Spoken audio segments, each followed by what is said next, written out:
The topic for this week is drugs, guns, and personal liberty. And if you want to find the material for this week's lecture, you can look at chapter 17 of Lewis Vaughan's Doing Ethics. And as always, I recommend that you read the chapter thoroughly before taking the quiz. So let's start with some background, starting with the issue of drugs. So when we're talking about drugs, or even if we're talking about guns or any other moral issue that we're talking about in this section, oftentimes what you have is a debate between two competing moral principles. In the case study of drugs, you have social harms as a moral principle on one side versus personal freedom on the other side. And many of these debates are trying to figure out which of these principles, foundational principles, are more fundamental when we're debating this issue. And if we think about the moral questions that are involved with drugs, these questions fall into two broad categories. So the first category is just looking at the moral permissibility of using drugs. And then the second category is the morality of legal and social policies that address the use of guns. So one is just, you can think of it as personal morality. What is the right thing to do when it comes to drugs from a personal standpoint? But then the second question is more social and legal. So what are some of the ways then to debate this issue? Well, let's start with how the different moral theories applies to drug use. And we can start with the utilitarian perspective. So again, the utilitarian perspective is all about maximizing happiness. And so you'll judge the moral permissibility of using illicit drugs by how well that choice maximizes happiness, everyone considered. And so if you're going to argue from a utilitarian perspective, on the positive side of the argument, you might say that drugs are a good thing because they provide pleasure, euphoria, perhaps relief from stress, break from the mundane, or some other desirable experience. But even if you can argue it from that side, you also have to factor in the negative side, and that is drugs often can lead to addiction, they can lead to withdrawal, physical disability, the loss of employment, damage to personal relationships, harm to others, imprisonment. And so when you consider the negative side, oftentimes you can argue that that outweighs the positive side. And so that's how you might argue from a utilitarian perspective. From a Kantian perspective, you would argue differently. So remember that Kant wasn't primarily concerned about the consequences of the actions. He was concerned about what is right and wrong when it comes to moral decisions.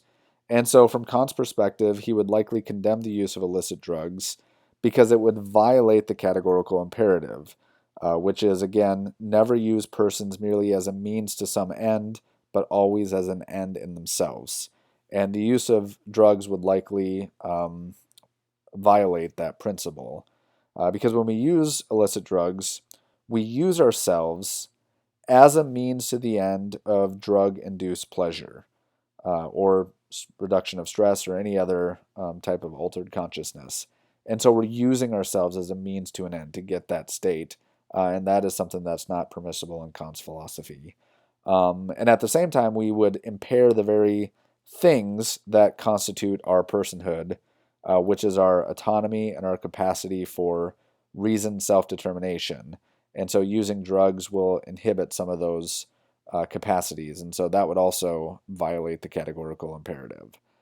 Well, if we think about arguments about drugs, one that comes up in your textbook, actually three that come up in your textbook, are arguments that are based off of the harm principle, the paternalism principle, and the legal moralism principle. And so make sure that you understand all three of those principles. So when we're talking about the harm principle, we're simply asking who is harmed in this policy. And so if you develop a policy that is restricting drug use, is that creating more harm or less harm, and who is harmed in those policies? We could also compare that with the paternalism principle, which this is a principle that is restricting one's freedom for their own good. Now, if you come at the issue of drugs from a more libertarian perspective, you would not want your rights to be restricted because somebody thinks that it's for your own good. A libertarian will promote free rights above uh, protecting somebody for their own good. And so the libertarians are against paternalism. But also, you could argue this from the legal moralism principle, which is where the government might restrict someone's freedom for moral reasons.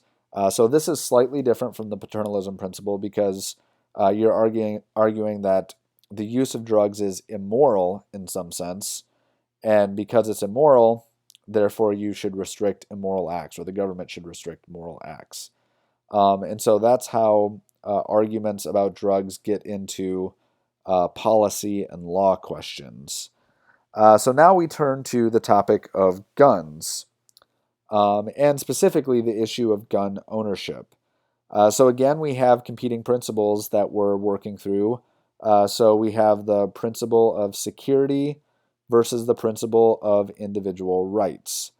Now, as we're thinking about some background to this issue, especially in our context, we have the Second Amendment of the U.S. Constitution to think about, which states that a well-regulated militia, being necessary to the security of a free state, the right of the people to keep and bear arms, shall not be infringed. Now, when we're looking at the Second Amendment, there are usually two primary issues of interpretation that come up. So the first issue is, does this Second Amendment protect a collective or a state right to a regulated militia, or does it protect an individual right to do that? That's one question to be considered in terms of just interpreting this amendment. The second issue to consider is, does it apply to states as well as to the national government? In terms of moral issues that come up in this debate, usually you have differing liberal moral values. So one side will emphasize empathy for injury and suffering, and so you have a moral value there. That would be the moral value of security. And then the other side emphasizes dignity and autonomy. And so that would be the individual rights side of this argument. So now, with that background, we can look at how different moral theories might approach the topic of guns. So a utilitarian arguing about gun use could construct arguments for gun control that goes this way. They might argue that there's a positive correlation between the availability of guns and murder. There's a positive correlation between the availability of guns and suicide, or for other accident rates. On the other hand, a utilitarian might also provide arguments against gun control by arguing that the evidence for the positive effect of gun bans is lacking. And then they might also argue that there's a positive correlation between higher gun ownership and reduced rates of violent crime. And so that's how you would think through the issue from a utilitarian perspective. Now, the main arguments that people will put in terms of a pro-gun argument would actually be to reject the utilitarian principle altogether and instead just appeal to rights. So many pro-gun advocates will argue more from a libertarian perspective, and they will just forget about the consequences of gun rights, and they'll say that it is just a right, a human right that we have to have guns. And some will argue from the standpoint of the Second Amendment, because this is the right to self-defense, and that right grows out of the right to life. And so many will argue for guns on that basis. Of course, a critique of that would say that ownerships of gun might actually lead to a society that is actually less safe. And you can point to arguments which suggest that owning guns tends to be self-defeating in the sense of making household members, on balance, less safe than they would be if that house were free of firearms. And so that would be one of the arguments against it. But of course, when you're looking at this debate, oftentimes this is a debate between a libertarian principle that's being more fundamental versus, say, maybe a utilitarian or some other principle about safety and the consequences of an action. And so it's important when we're on the gun issue to dig down to those deeper principles and try to figure out which principle is more reasonable in this debate. So that's all I have for this week. Again, make sure that you read through the chapter carefully before taking the quiz. And if you have any questions, you can certainly email me.